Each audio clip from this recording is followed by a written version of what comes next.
Another 49ers instant reaction. This one not coming on a practice day for the 49ers, but the assistant coaches did speak to the media here during OTAs. That means that we got to speak to Brandon Staley, the former Los Angeles Chargers head coach, who's now the assistant head coach with an eye on the defense for the 49ers. And I thought that Brandon Staley was impressive. His ability to document the evolution of the 49ers defense throughout the Kyle Shanahan regime was notable. I mean, we knew that this is a guy that has devised some creative schemes. We know that this is somebody who's really good on the whiteboard, and I think Brandon Staley, over the course of his interview today, showed us some clear signs of that. He talked about the actual job interview process with Kyle Shanahan, about melding philosophies, about being a coach that can adapt and help the defense adapt with the times, and that's exactly why Brandon Staley is here. 49ers obviously tried to do that with Steve Wilks last year. They gave him the actual play caller job, the defensive coordinator job, and Kyle Shanahan was ultimately disappointed. He felt that the rush and the coverage were not well melded together with the changes that Steve Wilks was trying to make. The 49ers still want to change. They still want to adapt defensively, but they have to make sure they stay true to the four-man front. Staley emphasized that four-man front is an integral part of the 49ers DNA. And while staying true to the four-man front, they have to make sure that all the coverage adaptations are able to work in sync with what already exists. I asked Brandon Staley about the personnel of the 49ers, the potential adaptability. We've seen him use Jalen Ramsey with the Rams in 2020 in that star position, Derwin James with the Chargers in a very adaptable position, and Brandon Staley said, yes, I think that this defense has the personnel to be able to run some of the versatile ideas that he might come up with. He also emphasized that will all happen organically. They're going to have a look at what different players can do, what different skill sets they have on this roster over the course of OTAs and then training camp, and then that all will be integrated into what the 49ers do. So Brandon Staley, good first interview for the 49ers. Chris Kocurek also talked. One of Staley's favorite players, he's coached him with Chicago and with the Rams, is Leonard Floyd, the new defensive end who the 49ers picked up in free agency.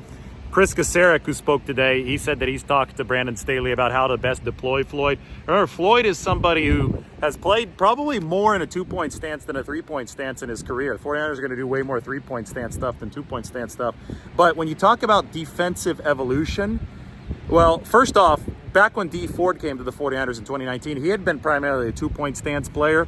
He lined up way more in the three-point stance. So obviously Floyd's game will evolve. Last year with Buffalo, he was 50-50 between the two-point and the three-point stance. But there's also a real possibility that some of the outside linebacker coverage skills that Leonard Floyd has showed in the past can give the 49ers interesting new defensive wrinkles. Just because you're running out of a four-man front doesn't mean that you can't employ some of the principles that have worked in the past for somebody like Leonard Floyd. And I think that Brandon Staley is aware of these because he's coached Floyd before, and I think that the 49ers defense can be well on its way to adapting with the brain trust that it has now and the combination of talent that it has in the building right now. Also, Mick Lombardi, former Raiders offensive coordinator, who's now a senior offensive analyst for the 49ers.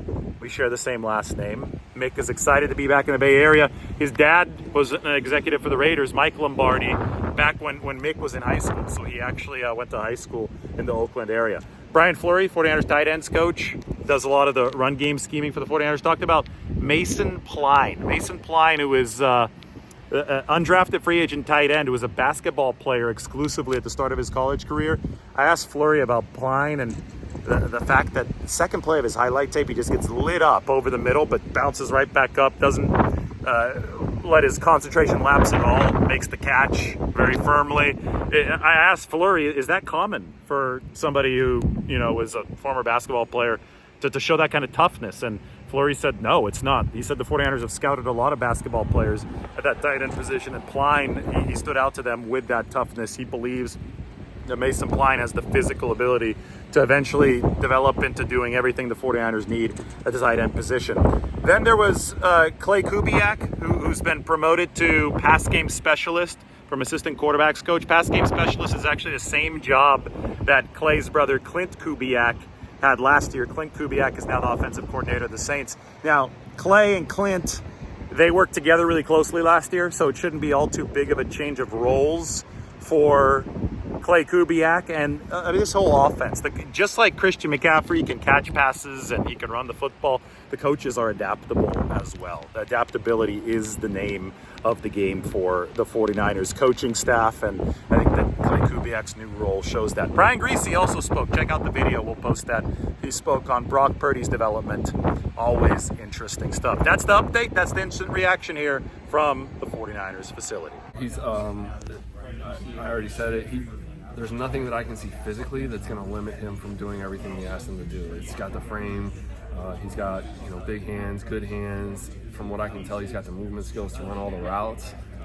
His maximum speed isn't going to be what George's is, but you don't have to have that to necessarily function as a tight end in this league and in this offense. So I'm excited to see, what his ceiling is. At this point, it's unknown, but I see all the ability from a talent standpoint to get there. Could he be like a Toilolo type of guy where he plays on the end and just uses that frame in short spaces? He could be if that's where we needed him. I do think he has, at this point, probably a better pass-catching skill set and route-running skill set than Levine did. But I don't think everything's going to develop at the same rate, so we'll kind of see what his role potentially could be. We'll probably focus on a certain part of his game maybe earlier than others, and I don't yet know what that's going to be. It's kind of based on the rest of the roster. The second play I saw in Pline's tape, he caught a pass over the middle, got lit up, but he held on to it. And to me, a guy that had only played basketball, that didn't seem like something you just learn. It's something that you just have, right? 100%. And there's other basketball players we've evaluated that I haven't been as excited about, but we are always looking for signs of a certain level of toughness and physicality, tolerance that is there, and he definitely had that. We were able to see that, so it makes you more excited to work with the rest of it. Your warm-up drill with Kittle when he's kind of bang, he's getting the ball in the paint, right. So he's like a basketball play too, right? Yeah, for sure. Yeah. How is George's game progressed the last couple? Playing at all pro level, blocker as a receiver. I guess what can we expect out of George this year?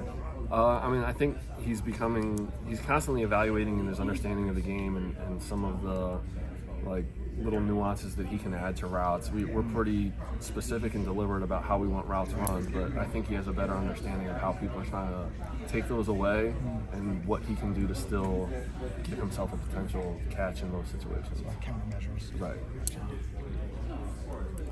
But that's probably a better question for him. Yeah, he doesn't like to talk.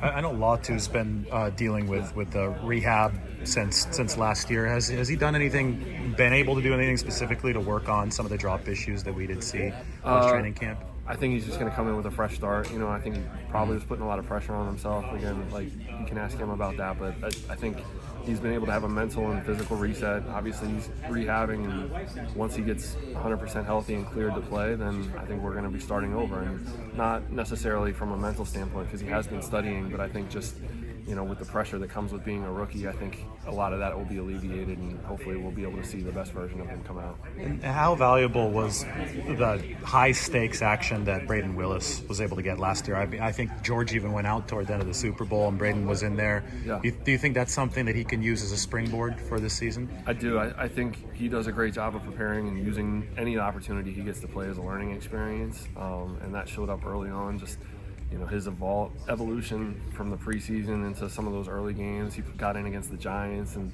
I think his first block, he got somebody dumped on their back, and I see it constantly throughout the season. So I've never felt like he was very intimidated by those situations, but I do think it's valuable for him to have those experiences and learn from them.